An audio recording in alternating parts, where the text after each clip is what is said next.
Hello everyone, this is Zeeebo and welcome back to another video. So for today's video, we're going to run through Hodgkin's best PVE teams, both on the talent stages as well as the normal AFK stages. As usual, with regards to the best PvP and PVE teams, we will try to build around the concept of the unit, instead of building this unit into a very strong team unless we have no choice. But for today's video, for Hodgkin video specifically, we have a few ideas, right, with regards to how to use him. So starting off, let me explain the different roles that Hodgkin can fit into. So Hodgkin right now actually is a really decent frontliner because of the second skill, Phantom Respite, with the ability to be immune to physical damage and recover HP. So when he's in this state, he only takes the magical damage side of things, and if you are using him against the physical units, he will be able to take the hit and take no damage when he activates this skill itself. So very good frontliner, depending on who you face. Best against a full melee team, full physical team. But the thing is, even if there's magical attackers, as long as there's a mix of magical and physical, this unit is decent there, because he will only take damage from one of the damage spectrum, which means that when he's in this state itself, when he's low on HP, he will heal himself, and if you have other healers and supports in the team, you will be able to heal him up, and then he will be able to tank, and then he will be able to use this skill once again. So this is a cycle of him going into respite, using the ultimate, going to respite once again, and then heal up, and then your support healing him up so that he can be a decent tanker. So is he gonna work most of the time? Not really, but in certain situations he actually does wonders with regards to this ability. On top of this ability, he also summons two bodies. So these two bodies turns out to be pretty decent initial frontliners. So later on, there's another team in the normal stages where we run the Zoo idea with Florabelle, which makes these units even tankier, so that when he starts the battle, it makes it such that he is like this mini Feresto with 3 units just charging on the front line. So this will block certain units out, and once this unit die, yes, he doesn't summon them again, but this unit will be able to debuff the enemy and deal damage, which will allow your backline to have enough time and space to do what they want. So he has this frontline disrupting role with these two abilities, and his hero ability over here, the Magic Charm ability, also increases his physical and magical defense over time. So the longer he lasts in battle, the more units he kills, the stronger he becomes, dealing more damage and becoming tankier over time. So this is the role and indication for Feresto, a tanky frontliner unit that does a little bit of damage through the ultimate skill over here, with the ability to debuff with the Supreme Plus skill right here.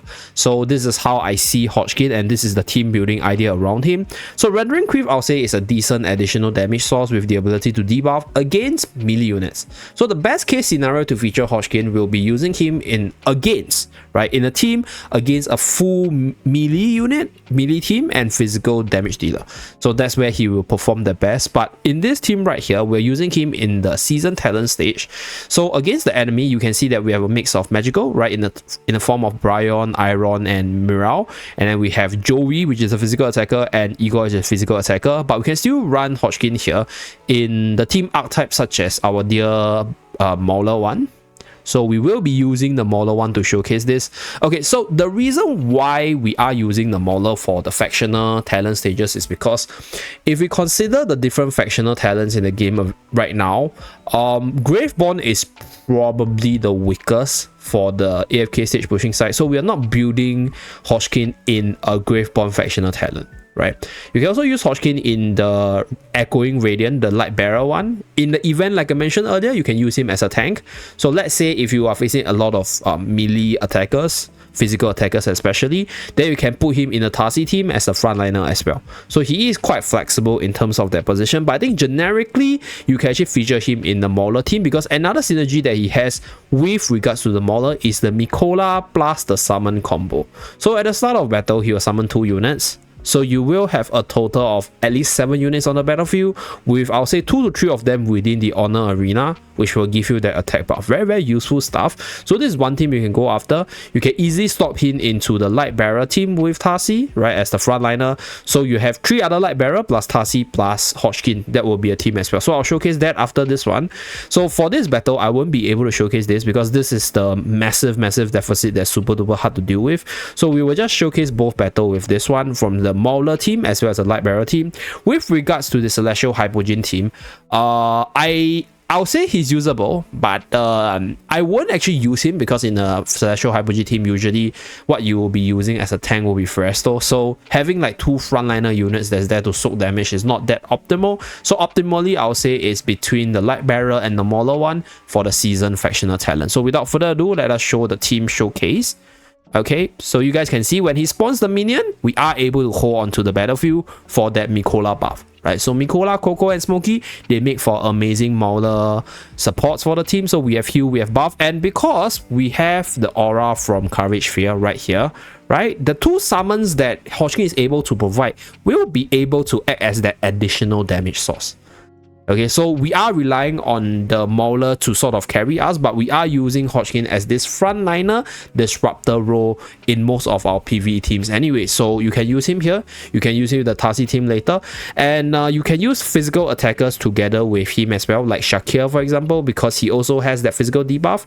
So you can see that with the support of the Maulers, we are able to heal up, we are able to fight back, and then we are able to finish the enemy off. Now, let's move on to the Tarsi team showcase.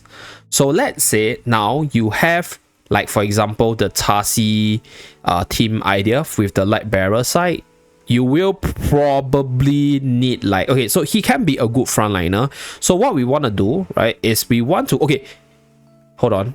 We want Rowan, right? We want Tarsi because Tarsi is the best with the Light Bearer to synergize with the skill. So that's my Tarsi, gonna put Tarsi here. And then we need two other Light Bearers. So this is where you might want to feature like your support. For example, let's see, where's my Faye? So let's say if you have Faye, you use Faye here, right? You buff him up. And then you need another Light Bearer, either Cassidy for additional magical damage, or running Sinbad, or running Corin for the additional protection. Okay, so this will be the team. Let us start the battle. Let's go. Okay, so his role will be that frontliner, buy some time for Tarsi to come online unit. Pretty good at doing that, provided you have other Light Bearers to fit in the role of sustain with control or support for the team. Okay, so standing on the front line, you see the unit is also being healed by Faye. Our dear Hodgkin is still really healthy as well. So once the Tarsi engine comes online, you will be able to actually just sit back and relax and look at the team clear the whole battle. So if you have another physical attacker, the ability of Rowan to make Hodgkin spam his ultimate is insanely good, because you get like massive physical defense debuff, and that's where units like Sinbad, units like Tamasia, units like Corin, they are able to do more damage against the opponent as well. So I'll say this is pretty much the role of Hodgkin in a PvE setting. So looking at Hodgkin versus Fresto, I think Fresto is definitely more flexible in terms of the situation that you can use him, as well as the teams that you can use Fresto in. But there is a scenario, like I mentioned earlier, where Hodgkin is actually better than Fresto, and that is if you're fighting a full team of melee physical units. That's where Hodgkin is absolutely better, because he takes no damage, but he still takes the aggro. Right, both of them don't have a taunt, so whoever is able to stand longer against certain enemy type will be the better frontliner for that team, for that specific situation. Okay, so Igor here is kind of annoying, but we should be able to clear Igor. Okay, but we just showcase the power of Hodgkin as a frontliner, as a disruptor, as well as a body provider. Can we finish? Yeah, we finish Igor off. Okay, so we won't be able to see the results because the second team, these two unit, is like basically a stage where you get stuck often. So we'll move on to the normal AFK stage side. Okay, so for the normal PvE stage pushing side, we will be using the Zoo idea. So Hodgkin will be that frontliner with the additional body, as well as the debuff ability for the team. So for Zoo teams right now, they are mostly physical attackers.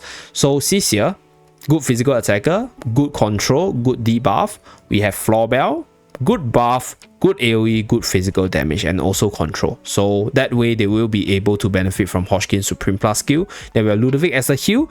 And then for the very last slot, I think we will... The last slot is flexible, but I think we will be putting in Damien for the additional sustain, because I think the enemy's team hits quite hard. We have a mix of both physical attackers. Oh no, we are a full team of physical attacker. Okay, so this is a great chance to showcase Hodgkin's ability to tank. So let's showcase this battle. Okay, so you guys can see the two mini bodies. This is the mini Fresto that I talk about. Okay, so where's Hodgkin? Let me find. Yeah, Hodgkin is here beside Ludovic. Okay, so when he goes into the Adoro form, he won't take any damage on the front line, but he will still be standing there, right? So they will still be attacking him, and that's where he actually excels against Fresto in this sort of situation where the enemy is strictly physical. The only issue now is I don't know whether or not I can actually finish this stupid Igor, because Igor is such an annoying unit for normal AFK stage. Yeah, wait, give me a moment, guys. Gotta reposition the unit a little bit. Actually, I might want to use Hewin here. Yeah, so Hewin and the Who does pretty much the same thing. Go with this, go with this, go with this. Okay, see how it goes. Okay, mini Freya stores. So this will stand on the front line such that your front line don't fall too quickly. And then by the time they fall, poof, they reduce the damage, and then you see CC's ultimate come online. So just gonna let it run on auto. So Hewin as a support, I think in the Zoo team actually I'll say is better, because no matter where the units are, no matter whether or not it's a summon or is it like the hero, they will get healed. But one thing about this stage is the Igor's existence. So against Igor, usually you want Skalita or Odie. So we shall see how it goes.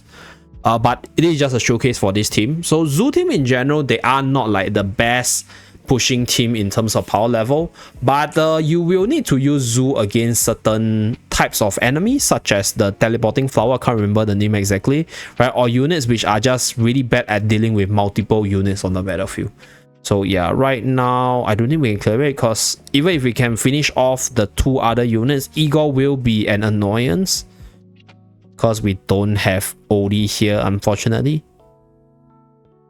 Okay, but yeah, you guys see the power of this team, right? Debuff, control with damage. So not the most top tier team, but definitely usable in certain situations if you do need like this Zoo idea inbuilt into the team itself. So yep, that's pretty much it for this video. Just a simple showcase of the potential PVE teams that you can run Hodgkin in. Personally, I think right now, Hodgkin is probably not going to be considered a meta PvE character, but who knows in the future if the developer decides to make physical damage the more prime attack type, then maybe Hodgkin will rise more in terms of general versatility or usage on the AFK stage side. So thank you very much for tuning in. Do remember to like and subscribe to see more. See you guys again in my next video. Bye guys!